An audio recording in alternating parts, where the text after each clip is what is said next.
श्रद्धा, विश्वास पूर्वक अनन्य भाव से अपने इष्ट देव के पाद पद्यों में हृदय की आसक्ति को ही भक्ति कहते हैं।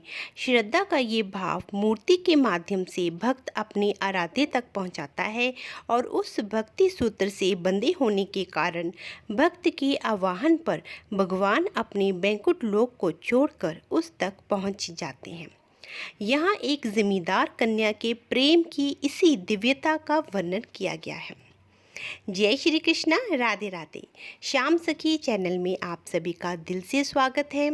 आज इस चैनल के माध्यम से हम श्री भक्तमाल में वर्णित श्री नाभादास जी द्वारा लिखित जमींदार कन्या की कथा को सुनाने जा रहे हैं। मेरी आप सबसे यही प्रार्थना है कि कथा को मन से, भाव से संपूर्ण सुने, कथा को बीच में ना छोड़े, कथा को संपूर्ण सुने, तभी कथा सुनने का आपको लाभ प्राप्त होगा। तो चलिए कथा को शुरू करते हैं। बहुत पहले की बात है, एक जमींदार के 2 पुत्र और एक कन्या थी। एक बार जमींदार के जहाँ उनके श्री गुरु महाराज आए।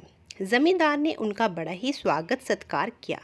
जब गुरुजी श्री शालग्राम भगवान की सेवा करने लगे तो जमींदार का पूरा परिवार वहां पर आकर बैठा। बाल सुलभतावश जमींदार की कन्या को शालिग्राम भगवान की सेवा देखकर बड़ा ही आनंद आया और उसने श्री गुरु महाराज से ठाकुर जी की एक मूर्ति लेने के लिए निवेदन भी किया कि मुझे भी सेवा करने के लिए दे दीजिए। पहले तो गुरुजी ने मना किया, पर बालहट देखकर एक पत्थर का टुकड़ा उसे दे दिया। बालिका ने पूछा कि गुरुदेव, मैं अपने भगवान को क्या कहकर पुकारूंगी? तो उन्होंने हंसते हुए कहा कि तुम इन्हें सिलपिले भगवान कहना। श्री गुरुजी महाराज के सामान्य ढंग से पूजा विधि भी बतला दी। अब वह जमींदार कन्या नित्य बड़े ही प्रेम और भक्ति भाव से अपने सिलपिले भगवान की सेवा पूजा करने लगी। धीरे धीरे उसे इस कार्य में इतनी रुचि हो गई कि सिलपिले भगवान की पूजा करने के अतिरिक्त उसका किसी अन्य कार्य में मन ही नहीं लगता। भगवान को भी उसकी सेवा पूजा में बहुत आनंद आता, क्योंकि उन्हें तो केवल हृदय का शुद्ध भाव ही चाहिए। वे उस पत्थर के टुकड़े की गई पूजा को ही अपनी पूजा स्वीकार कर लेते हैं। कालांतर में जब जमींदार की मृत्यु हो गई तो उसके दोनों पुत्र अलग अलग रहने लगे। जमींदार की पुत्री भी अपने एक भाई के साथ रहने लगी। उन दोनों भाइयों में वैर द्वेष इतना बढ़ गया कि एक दिन छोटे वाले भाई ने बड़े वाले भाई के घर पर कुछ लोगों को लेकर आक्रमण कर दिया और उसका सारा धन लूट लिया।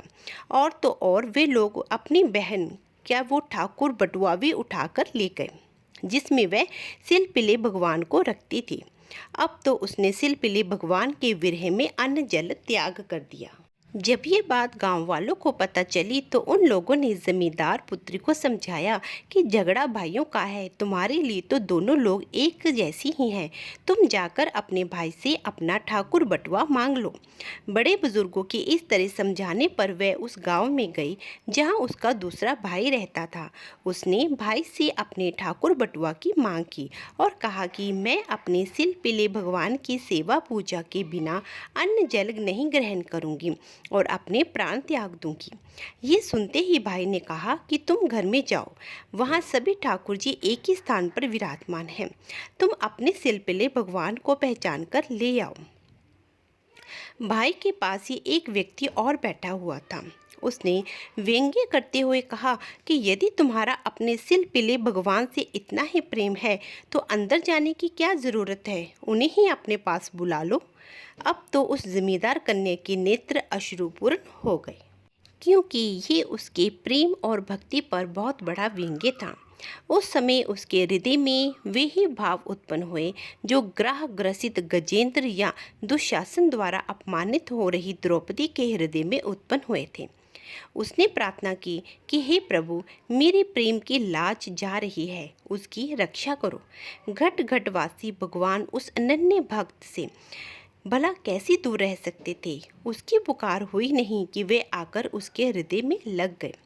ये अघटित घटना देखकर उस व्यक्ति के साथ साथ भाई भी आश्चर्यचकित हो गया। उसने क्षमा मांगते हुए अपनी बहन के चरणों में प्राणिपात किया कि हमारे धन्य भाग्य हैं तो तुम जैसी भक्त हमारी बहन बनी। मुझसे भूल हो गई बहन, इतने दिन तू बड़े भाई के यहाँ रही, अब मेरे यहाँ रह। जमींदार कन्या ने कहा कि भाई मैं दोनों की बहन हूँ, तो एक के यहाँ क्यों रहूँ, तू भी बड़े भाई के साथ रहे। अब छोटे भाई में साहस नहीं था कि वह बहन की बात का प्रतिकार करे।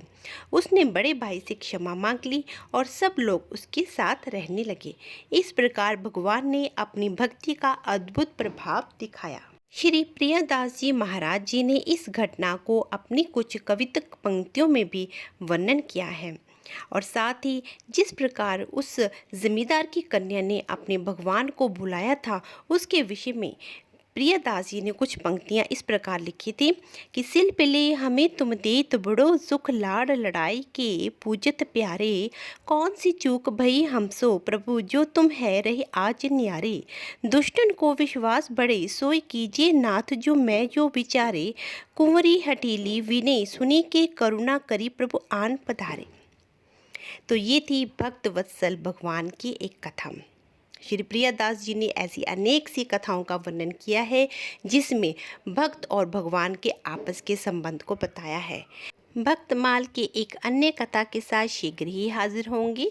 तब तक के लिए आप सभी भक्तों को श्याम सखी की तरफ से प्रेम भरी राधे राधे।